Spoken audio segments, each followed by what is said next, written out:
begins to look far more sinister. The two-day summit at Oxfordshire's Ditchley Park was attended by Labour's David Lammy and chaired by none other than Lord Mandelson, who were both avowed Brexit haters. Implication, you're comparing the ERG to the Nazi Party, or at least to the South African racists. Now, whatever you think about the ERG, that was an unacceptable comparison, wasn't it? Andrew, I would say that wasn't strong enough. We came out of Brexit with the worst deal possible. You talk to very many others who say that they did not know what specific Brexit they were being asked to sign up to. Either a painful one, as I've said, or a pointless one in which we leave and continue to follow the rules. So perhaps Brexit's chances of success would be stronger if Rishi Sunak's centrist government started treating it less like a burden and more like an opportunity. Well, that's the advice given by Star Daily Mail columnist Stephen Glover, who raised the alarm of a potential establishment plot to destroy Brexit in the newspaper yesterday. And here to tell us more, Stephen joins us now. So, Stephen, I thought we voted for Brexit to stop shadowy, secretive meetings of the elite determining our future. And here we are in 2023 and it's happening again. I thought so too, Dan. And I think a lot of people will be pretty shocked about this meeting. I mean, the worst thing about it is the secrecy. The fact that it's only because the Observer, I mean, you described the Observer as a lefty paper, fine. But they did run the story. I don't know what their motivations were, but they ran the story. If it hadn't been for the Observer, we wouldn't know about it. And my main objection is, well, two objections in the first place. One is that it was completely secret, and if it hadn't been for the Observer, we wouldn't know about it.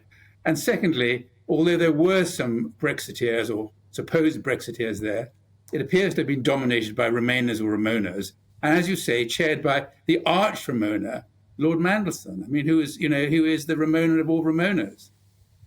Well, indeed, and a certain David Lammy, and I'm sorry, Steve, I mean, this is the bloke who said that Tory Brexiteers like Jacob Rees-Mogg were worse than the Nazis. So I just will never believe that he has good intentions to make Brexit work. But even if he does, why is he doing it behind closed doors? Well, because I think that the objective is to try to subtly persuade the British people before they've had the chance to see, before actually, I mean, we only properly left the EU just over 2 years ago. Could you remember there was a transition period of a year?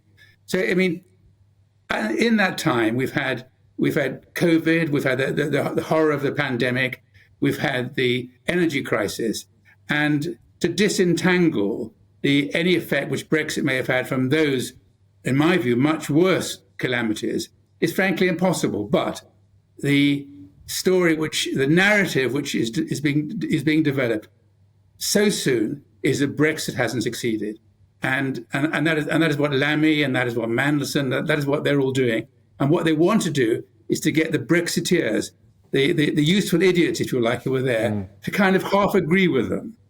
You know, they'll say, well, maybe you've got a point. Maybe Brexit isn't working. Maybe we have to do something about it. Maybe we have to go back into the single market. That is what they want to do. I mean, you know, many of us thought this was all over, and how naive we were. It's not all over. The fight goes on, and it's as active and as venomous and as deceitful as it ever was.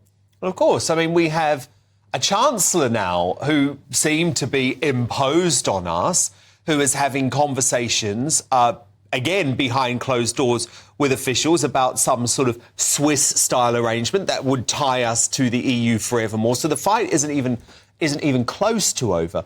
But what I can't work out, Stephen Glover, is why was Michael Gove at the meeting? I mean, Sunak yesterday wouldn't actually condemn him attending when he was interviewed about it by the GBNews political editor Darren McCaffrey as part of the political pool. But then the next day, then a couple of hours later, his spokesperson did tell political journalists, oh no, this wasn't approved by the Prime Minister. But it feels very fishy, the attendance of Gove. It feels very fishy. I mean, you know, one can't help but admire Gove in some ways. He's a clever chap, and he's done some good things. But as I said in my piece, if you were crossing the Sahara Desert with one water bottle, would you choose Gove as your companion? You wouldn't. I mean, he's clever, but he's sinuous, he's serpentine. I won't go so far as to say he's untrustworthy, but his presence there, at the very least, it was incredibly unwise. What was he doing there in a secret meeting with a lot of Remainers? I wouldn't mind an open meeting if it was open and reported, and people didn't do what this meeting was doing, which is trying to get us back into the single market in the EU, but generally tried to work out how Brexit can be made to work better. I don't think it's working brilliantly. I don't suppose you do either.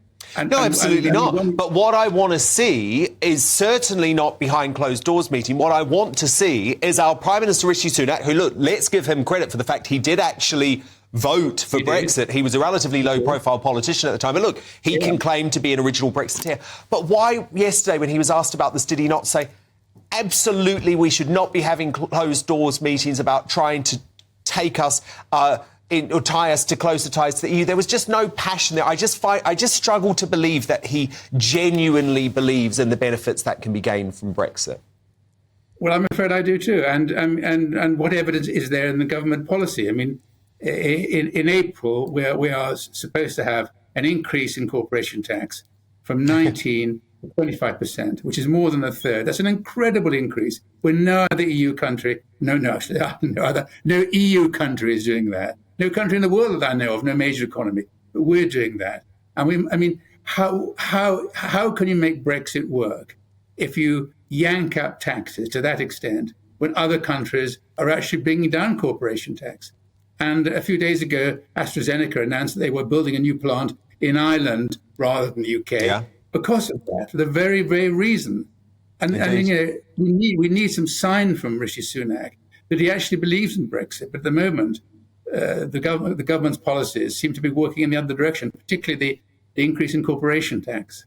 And as Lord Frost said yesterday in your great newspaper, the Daily Mail, the Tory party, if they really want to prove that they believe in Brexit, must reduce the highest tax burden in 70 years. We will see in the budget next month, but it's not looking positive at this point. Brilliant analysis, as ever, from Stephen Glover, Star Daily Mail columnist from Oxford tonight. Thank you so much, Stephen.